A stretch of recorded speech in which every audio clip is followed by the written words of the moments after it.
So for today's vlog guys, Papa Japs ay nasa ninong duties naman tayo. Yes, tama yung narinig nyo guys, ninong tayo today. At syempre, hindi kumpleto ang araw na to kung wala ang aking kumare at kumpare na nag-imbita sa atin guys. Plus, kasama natin yung mga tropa nating certified makukulit at certified matatako pagdating sa handaan. Alam nyo yan kung sino kayo. So ayan, story time tayo. Medyo nagre-reflect pa ako, grabe. Isa na naman akong ninong. Nadagdagan na naman yung inaanak ko, guys. Ala kayo tan. Hindi ko na alam yung papansinin ko sa December. December na pala. Sorry. Pero laban lang, responsibility natin yan. At ito na, guys. Ang highlight ng vlog na ito, the food. Ang nag-cater today ay ang Rich Cater. Ayan, located lamang sila sa Barangay Lubog sa Nacinto, Pangasinan. Grabe, honest reaction. Ang sarap, grabe. Amoy pa lang. Alam mo yung tipong paglapit mo pa lang sa buffet table, parang automatic magugutom ka ulit kahit nabusog ka pa from the earlier. Ganun yung feeling, guys. They prepared a variety of dishes. May vegetable meals para sa health conscious ko, no?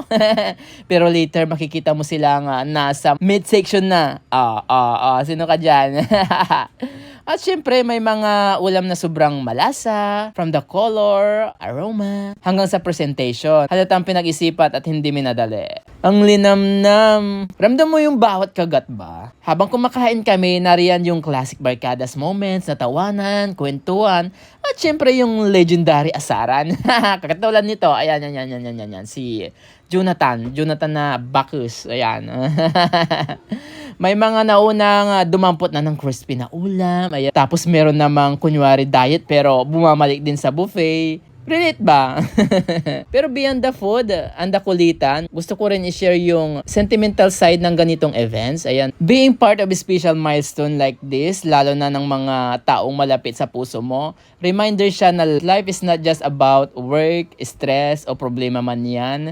May mga ganitong moments na nagpapagaan ng loob natin, ayan, at nagpapasaya. At nagre-remind din sa atin na kung gaano kahalaga ang connection with the family and friends. So, ayan guys. At syempre bilang ninong, privilege ito. Wow. Hindi lang attendance, promise din ito na susuportahan mo yung bata habang lumalaki. Kaya thankful din ako sa kumpare ko for trusting me. For trusting us, yung mga kanakasama ko. So guys, join us habang nilalasap namin itong masasarap na handa dito sa celebration na ito. Ayan. Ang masarap na pagkain, ang saya ng ambience, at ang sulit na samahan. Ayan. So if you enjoy this vlog, don't forget to like, comment, and subscribe na rin sa aking YouTube para updated kayo sa aking lahat ng video. Ayan. And click the notification bell para updated kayo kay Papa Japs sa lahat ng kanyang ganap.